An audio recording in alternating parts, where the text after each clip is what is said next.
그리스도를 만나야 됩니다. 예.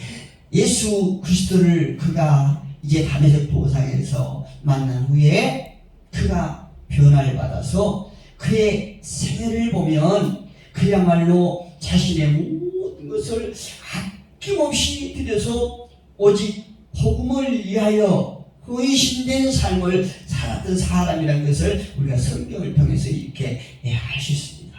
바울의 세계가 정말 대단하지요. 그런데요, 바울은 그 중에서도 또 자신의 연약함을 누구보다도 더 절실하게 깨닫고요, 겸손 잃지 않았어요. 언제요? 다메섹 도상에서 예수 그리스도를 만난 후에, 예수님을 현현한 후에 그가 완전히 180도로 그가 변화를 받아갔고요. 이제 그 전에는 살기가 등등하고 그랬던 그가 이제 자신의 연약한 부분을 자신 스스로 깨닫고 너무나 겸손한 삶을 살기 위해서 예수고 발버둥쳤던 사람이에요.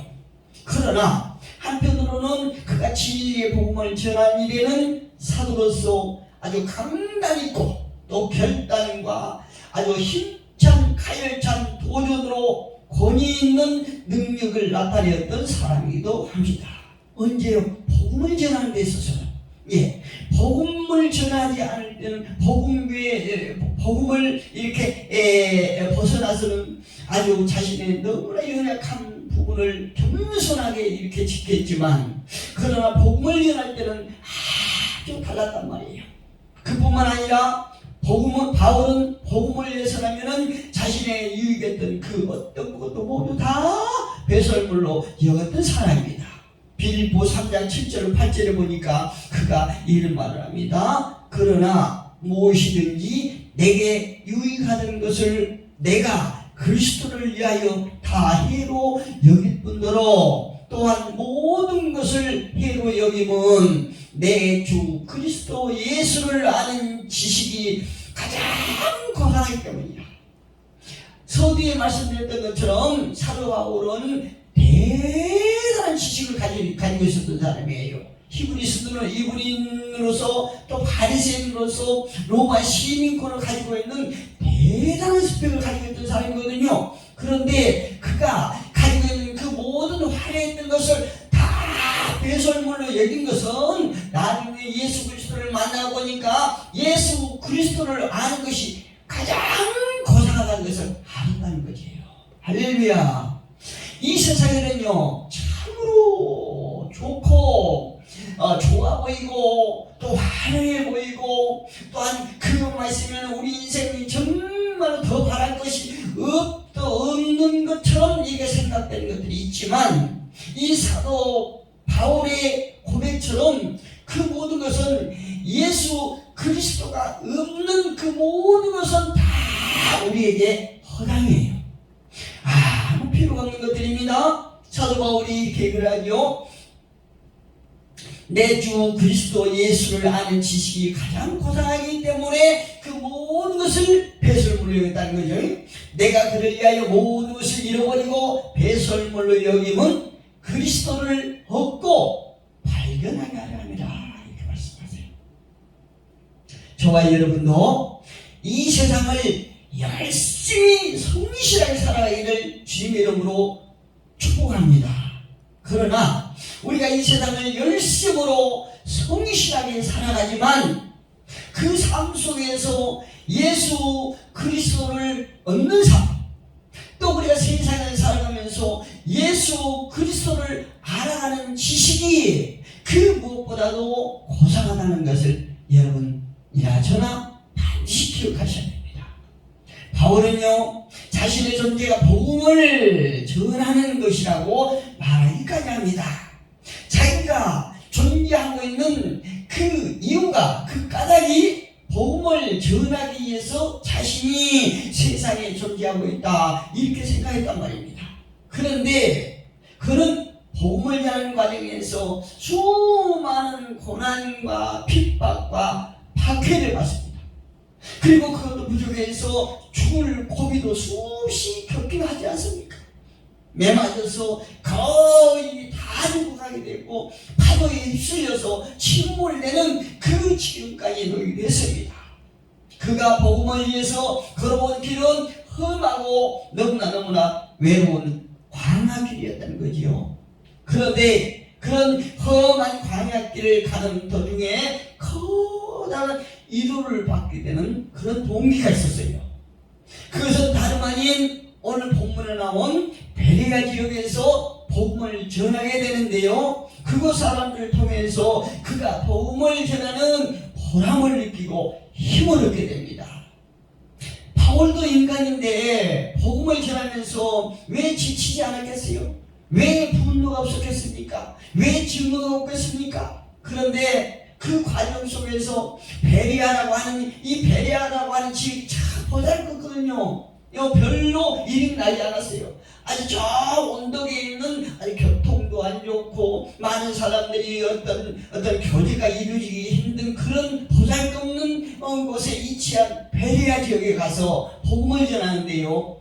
그들을 통해서 베레아에 거주하고 있는 그 사람들을 통해서 사도 바울이 힘을 얻고 위로를 얻고, 내가 이래서 복음을 전한다. 복음을 전하는 복음 전도자가 또 부름받기를 정말 잘했구나. 이런 생각을 했다는 거죠. 그렇다면 오늘 이 본문을 통해서 베레아의 지역에 사는 베레아 사람들은 어떤 사람들이었는가 한번 살펴보기로 하겠습니다.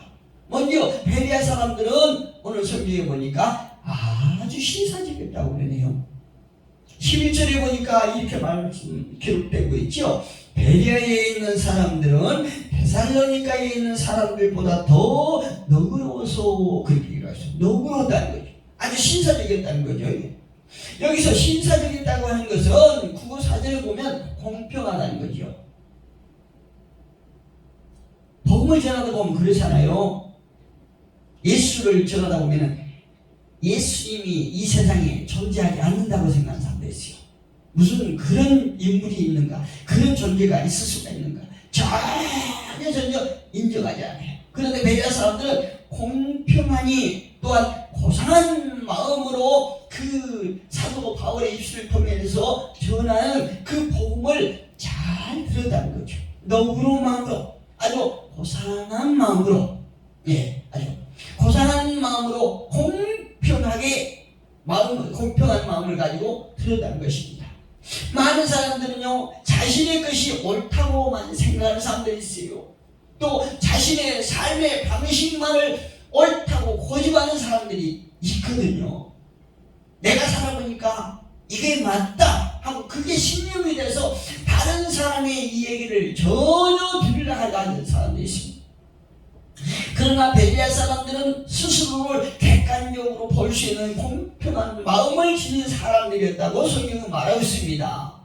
우리가요, 다른 사람과 인종에 대해서 어떤 여러 분류의 사람들이 있지 않습니까? 근데 그 여러 분류의 사람들에 대해서 또 신분에 대해서 저 사람이 어떤 위치에 있는가 따지면서 어떤 신분에 대해서, 그리고 저 사람 학벌이 어느 정도인가, 또 저 사람 종교는 무엇이지? 이 종교에 대해서 대화를 할 때요, 여러 가지 부분에 편견을 가지고 있는 사람들이 있어요. 이게 편견을 가지고 색안경을 끼고 있는 사람들이 있는데 그 사람들하고는 어떤 진지한 대화를 나누기가 어렵지 않습니까? 미리서 그 사람들은 어떤 편견의 마음을 딱 가지고 듣기 때문에 그런 사람들하고 대화가 통하지 않아요. 미리서 딱 색안경을 끼고 듣기 때문에 그런 사람들하고 대화가 통하지 않는 거예요. 그러나 오늘 본문에 보니까 사도 바울이 베레아 사람들을 얘기할 때에 어떤 사람이 있다고 그랬죠? 마음이 너그러웠다고 그래요.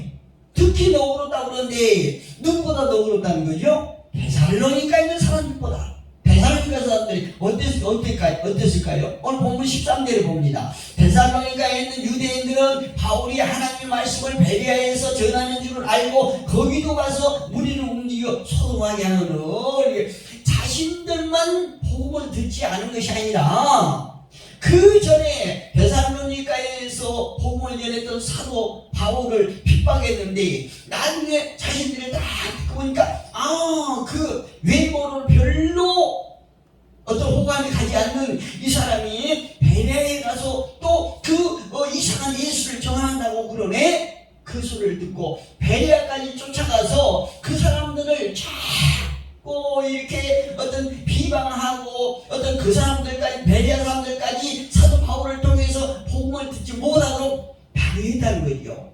얼마나 불의하고 악한 자들입니까? 그런데 그 데살로니가 사람들보다도 훨씬 더 너그러워서 너그러운 마음을 가졌다 이렇게 말하고 있어요.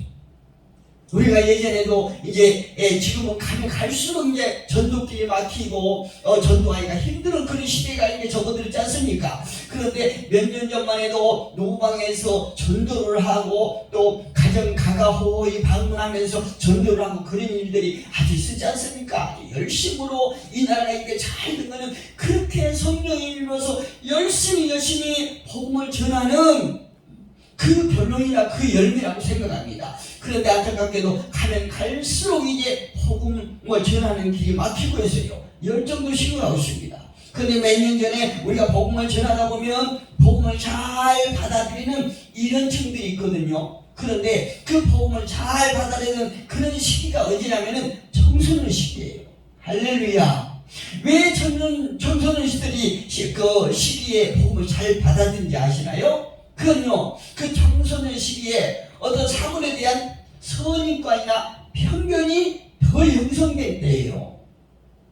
인간이 이렇게 성장하면서 그 시기가 복음을 잘 받아들일 때거든요. 그런데 그때는 다름 아닌 선입관이 없어요. 아직 안 됐어요. 선입관이. 그리고 편견이 더 형성됐기 때문에. 그리고 또 감수성도 아주 예민한 때지 않습니까? 그렇기 때문에 그 청소년 시기에 복음을 제일 잘 받아들일 때예요. 한마디로 말해서 그때는 복음의 씨앗을 받기에 가장 좋은 밭을 가지고 있던 때란 말이에요. 그러나 그 시기가 지나서 이제 성장하고 세월의 분파를 지나고 여러 가지 환란과 어떤 고난을 겪으면서 사람이 달라지지요. 어떻게 해요? 사회에 여러 가지 어떤 제도의 문제도 있겠지만 특히 인간을 살아가는데 아주 강식의 힘의 논리에 살아가기 때문에 그런 거예요. 강한 자가 약한 자를 누르고 지배하는 이런 힘의 논리가 있는 세상에서 살기 때문에 그런 거거든요. 그리고 그 사람 이제 그 청소년기가 지나서 장성한 분량에 대해서 이제 현실을 살아가면서 나름대로의 여러 어떤 경험을 통해서 나름대로 생존 방식을 터득할 거 아닙니까? 나는 인생을 살아오면서 내가 살아보니까 이렇더라 이러면서 여러 가지를 자기 나름대로 이제 터득하는 거예요. 삶의 방식을 터득하는 것입니다. 그런데 그 터득한 성인들은 이미 그 마음이 깨끗했던 청소년기의 마음이 부패해서 타락해서 또한 어떤 세상의 강육 약식이라고 하는 그 힘의 논리에 의해서 마음이 굳어졌기 때문에 그래요. 그 복음을 잘 안 받는 거예요. 그래서 그런 때 이제 복음의 씨앗이 심겨지기가 아주 여간 어려운 것이 아닙니다.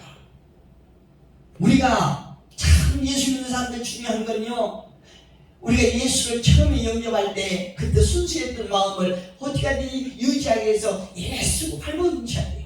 어떻게 해요? 말씀을 가까이 하면서 성령의 도우심으로 우리가 늘 내 속에 어떤 세상의 더러운 것들이 들어오지 못하도록 내 마음에 자리를 잡지 못하도록 늘 말씀과 성령과 기도와 찬양을 통해서 우리가 늘시 내야 된단 말이에요.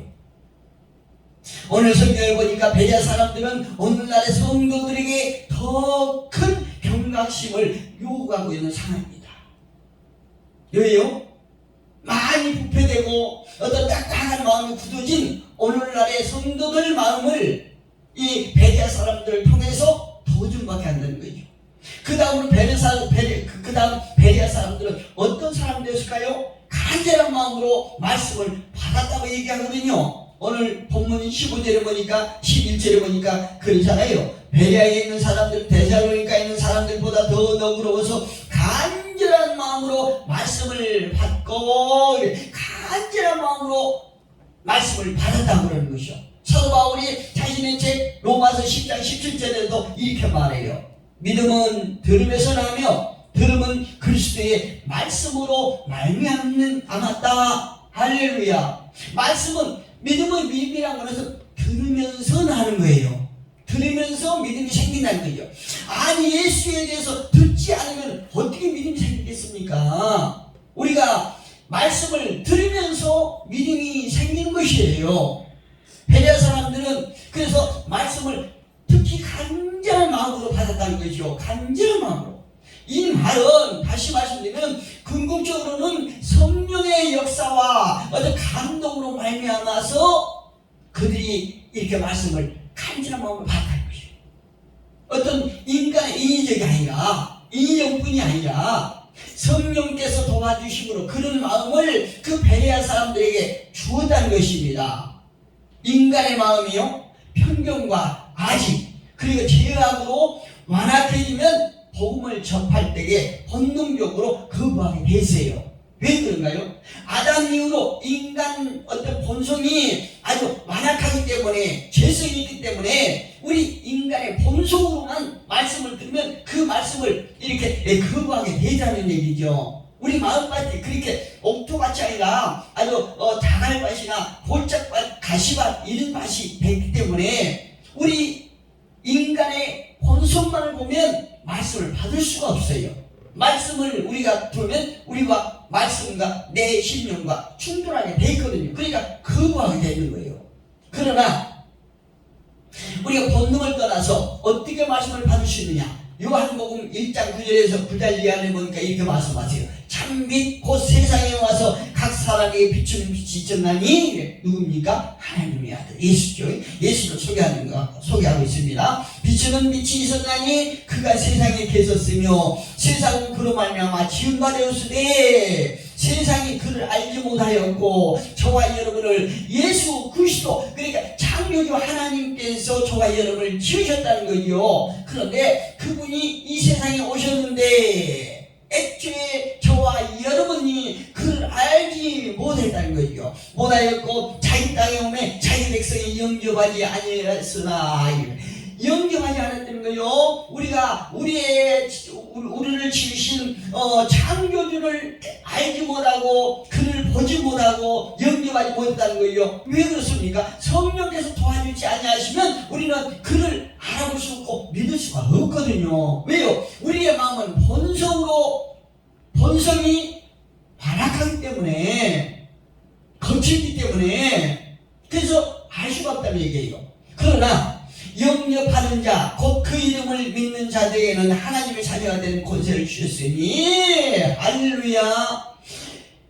저와 여러분이 하나님을 믿는 믿음을 주신 것에 대해서 감사하기를 예수 이름으로 축복합니다. 어떻게 해요? 우리가 잘나서? 아니에요. 성령께서 저와 여러분에게 예수 그리스도를 믿을 수 있는 믿음을 주셨기 때문에 우리가 예수 그리스도를 우리의 주라 시인하고 그를 우리의 새 생명으로 받아들임으로 말미암아 하나님의 자녀가 되는 권세를 우리에게 주셨다는 얘기예요.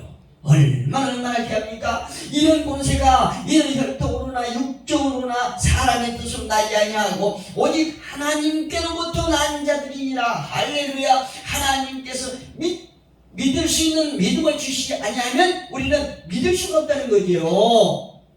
그런데요, 우리가 한 가지 더 기억해 주실 것은 이와 같은 하나님의 은혜는 바로 순종과 믿음이라는 밭에서 비로소 풍성한 결실을 맺게 된 것입니다. 어떤 마음인가요? 우리가 말씀을 간절한 마음으로 받아들이고 그 말씀에 순종할 때 믿음이 우리에게 주어진다는 거죠. 지금 이 시간에도 많은 사람들이 예배당에서 혹은 집에서 영상으로 여러 가지 교회 루트를 통해서 말씀을 받고 있는 성도들이 많으실 줄로 생각합니다. 그런데 그 말씀을 믿음으로 받고 그 말씀에 순종하지 않는 삶을 산다라고 하면 아무리 살아 운동하는 말씀이라고 할지라도 우리 삶 속에 역사가 일어나지 않는다는 것이에요. 우리가 말씀을 받고 말씀을 들을 적에 그 말씀을 믿음으로 받고 그 말씀에 순종할 때 그 말씀은 우리 삶 속에 우리 생활 속에 함께 하심으로 놀라운 역사가 일어난다는 거죠. 그 역사가 무슨 역사입니까? 말씀의 성령의 열매가 우리 삶 속에 나타난다는 것입니다. 우리가 말씀에 순종하지 않고 그렇다면 어떻게 될까요? 믿음이 오지 않지요. 우리 모두가 기억해야 할 것은 하늘에 속한 신령한 일들은 인간의 이성으로는 헤아릴 수 없습니다. 이해할 수도 없는 일입니다. 그래서 우리는 인간의 한계를 인정하고 하나님의 계시에 순종하려고 하는 믿음 없이는 하나님의 말씀을 깨달을 수 없다는 얘기죠. 우리는 말씀에 순종하고 그 믿음으로 우리가 삶 속에서 믿음을 이렇게 적용시킬 때 그 말씀은 살아 운동한다는 것입니다. 우리 모두는 간절한 마음으로 하늘의 것을 사모하는 저와 여러분이 되기를 주님의 이름으로 축복합니다. 마지막으로 베레아 사람들은 어떤 사람이었는가? 11절에 보니까 그들은 데살로니가 사람들보다도 더 너그러워서 간절한 마음으로 말씀을 받고 이것이 그러한가 하여 날마다 성경을 상고함으로 이렇게 말합니다. 이것이 그러한가 하여 날마다 성경을 상고함으로. 조금 전에 제가 이거 말씀드렸죠. 믿음과 순종이 얼마나 중요한가에 대해서 말씀드리지 않습니까? 그런데요, 그 믿음이 확실한 대상과 방향을 상실한 것이라고 하면, 다시 말씀드리면 맹목적인 그런 믿음이라고 한다라고 하면 어떻게 될까요? 우리가 예측뿐이죠. 믿습니다 하는 그 소리뿐이죠. 예를 들어서 우리가 믿습니다 라고 할 때 무엇을 믿느냐? 왜 믿느냐? 그렇다면 우리가 믿었다 하면 어떻게 믿느냐? 라고 하는 뜻을 모르고 단지 어떤 지식으로만 그 믿음의 의미가 무엇인지 모르면서 믿습니다 한다고 하면 그 믿는 믿음은 샤머니즘에 불과하다는 거죠. 기독교의 신앙은요, 허공을 친다든가 아니면 바람을 잡는 그런 신앙이 아니에요. 실제로 실존하거든요. 우리의 종교 기독교는 분명한 대상과 목적과 그리고 의의가 있는 것입니다. 오늘 본문에 나온 베레아 사람들은 날마다 성경을 상고했다고 했는데요, 이 말이 말씀에 대해서 어떤 따지거나 비판을 가하기 위한 것이 아니라 성경에 기록된 말씀과 사도 바울이 설명한 말이 일치하는가, 혹은 아니면 사도 바울이 말한 것과 성경의 말씀이 참 진리인지 그것을 깊이 숙고했다는 말이에요. 우리 모두는요, 말씀과 함께 생각하는 삶이 되시기를 주님의 이름으로 축복합니다. 말씀을 정리해 봅니다. 혹은 베레아 사람들처럼 믿음의 문턱에 들어서는 사람도 있을 것이고, 또 아니면 이미 오래된 신앙의 경륜을 쌓아온 사람도 있을 것입니다. 그러나 초신자들에게는 여기의 양식을 올바로 구분하는 것과 이를 믿음으로 받아들이는 것이 매우 중요한 것이고요. 또한 오래된 성도들에게는 처음 사랑과 또 열정이 뜨겁게 지속되고 그 열정과 사랑이 회복되는 일이 요구된다고 할 수 있습니다. 누굴 통해서? 오늘 베레아 사람들을 통해서 우리는 깨닫고 도전을 받아야 된다는 것입니다. 오늘 수많은 세상적인 문화가 판을 치고 있습니다. 그리고 진리의 애침이 예면을 당하는 그런 말씀이 넘치지만 말씀이 사라져가는 시대에 우리 모두는 늘 깨어서 기도하고 말씀으로 무장하는 일에 열심을 품는 저와 여러분 되기를 주님의 이름으로